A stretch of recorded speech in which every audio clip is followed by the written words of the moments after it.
She left it by accident. At least, that is what I told myself for the next 4 days. It was a Tuesday. I came back from the printer to find an olive green journal sitting on the corner of my desk, half tucked under my keyboard, like it had been trying to hide. I knew whose it was before I even touched it. Maya Chen was the only person in our department who carried something that looked like it belonged in a Parisian bookshop. Worn leather cover, a faded elastic band, a small crease at the spine where it had been opened to the same page so many times the binding had given in. I had seen her write in it during lunch. During long meetings, once, quietly, while the rest of us pretended to care about the third quarter budget review. I set it on the edge of my desk and sent her a message. Found your journal. It is on my desk. She read it immediately. She always did. Then she typed and deleted something twice. I could see the ellipsis appear and disappear like she was trying on sentences and returning them. What she finally sent was, "I will get it at lunch." Thanks, she did not get it at lunch. Or after lunch. Or before end of day. I carried it home. I did not open it. That part is important. I want to be very clear that I did not open it. I set it on my kitchen counter and went about my evening, and it sat there the way things sit when they are pretending not to matter. Like it was just a journal. Just olive green leather. Just belonging to a woman I had worked beside for 2 years and thought about at a frequency I would not have admitted under oath. The last page, though, that one was already open when I picked it up from my desk. I had seen it before I could decide not to. 2 words. My name. Written twice, with a gap between them, the way you write something when you are not sure if you mean it yet. My name is Daniel Reeves. I am 34 years old.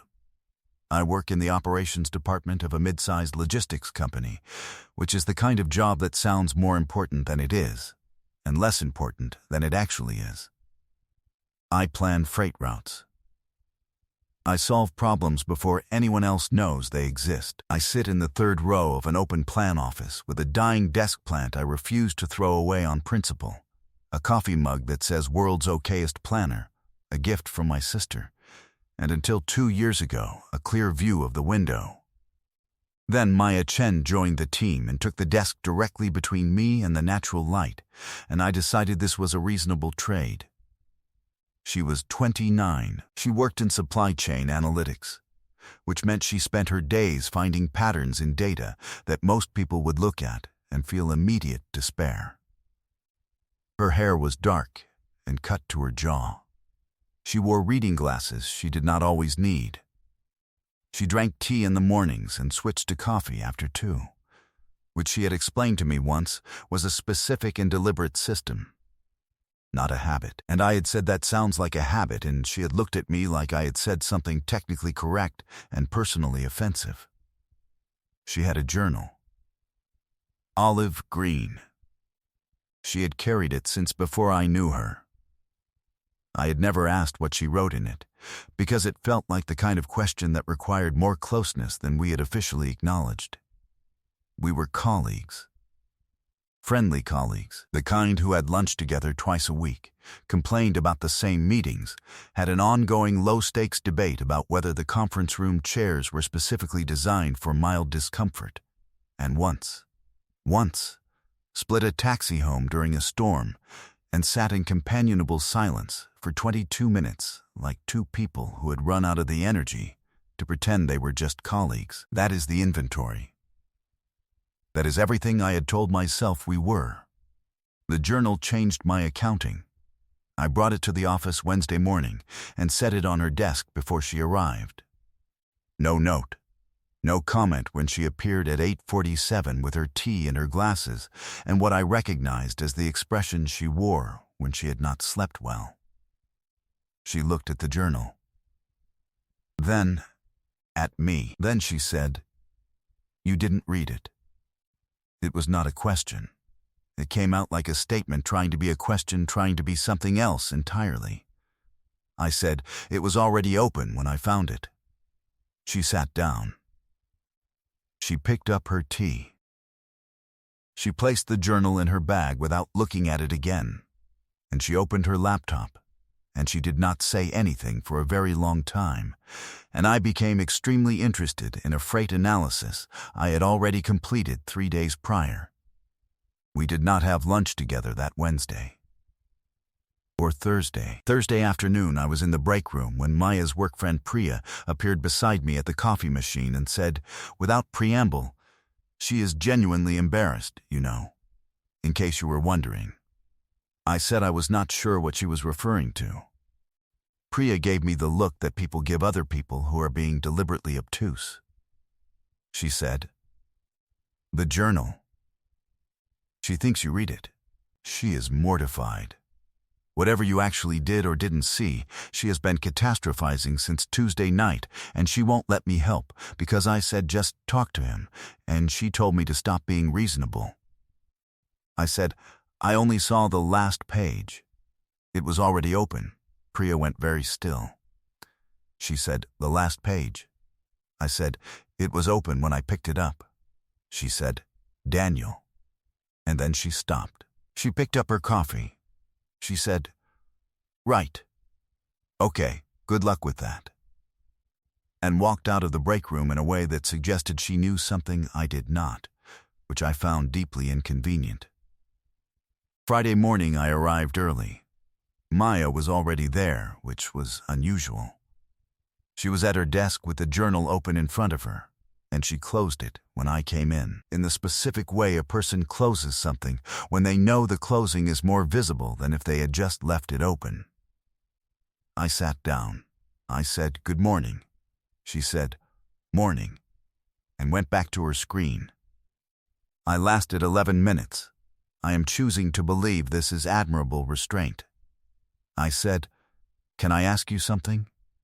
She said, "Probably."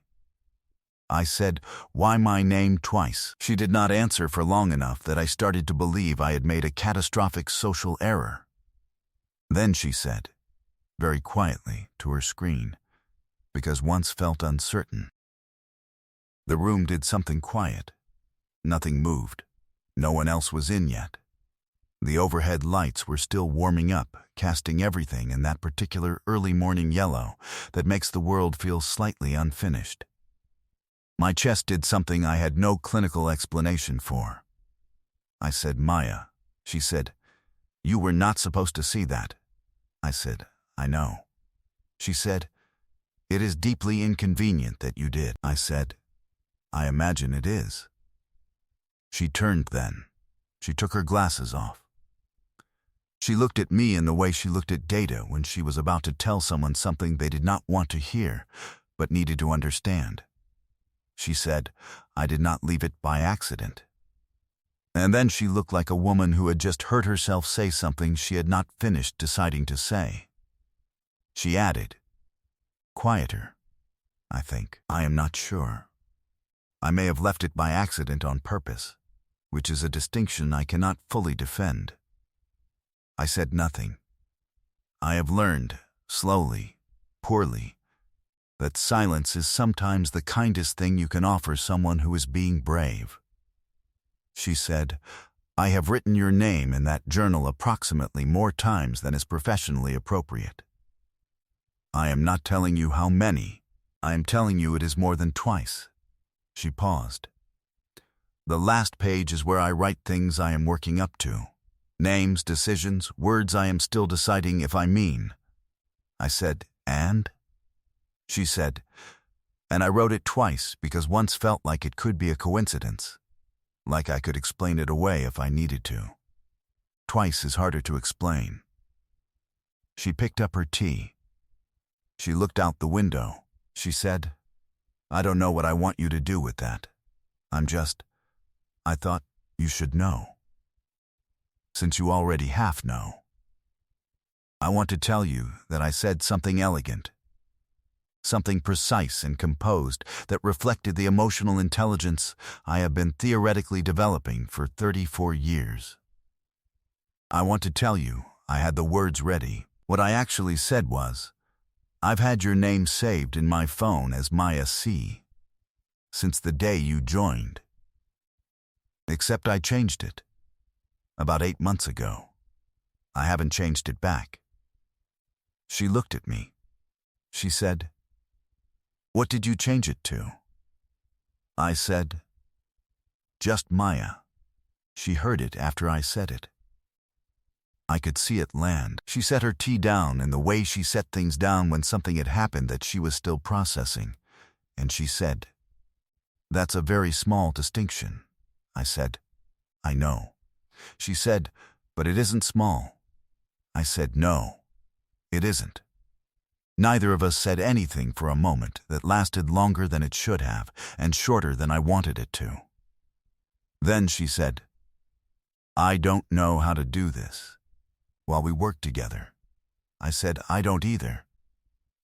She said, "That's not reassuring." I said, "I know, but I'd rather figure it out than not."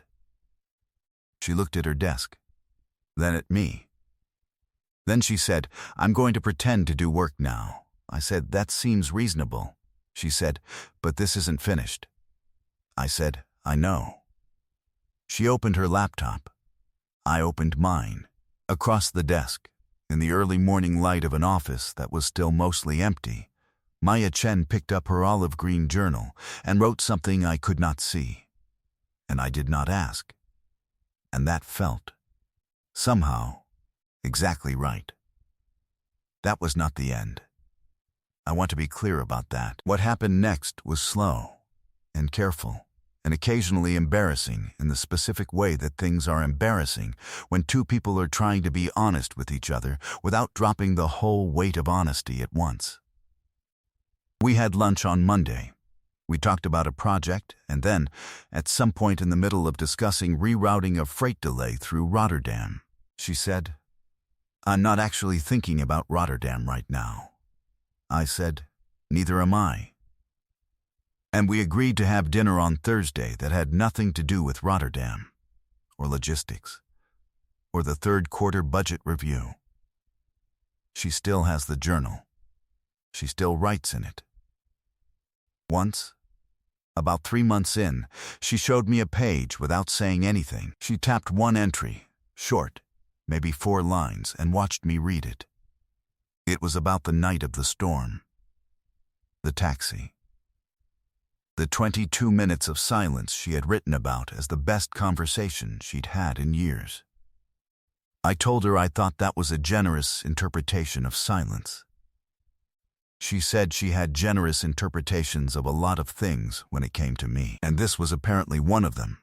And I said I was going to need a minute, and she laughed like a woman who has finally put down something she has been carrying for too long.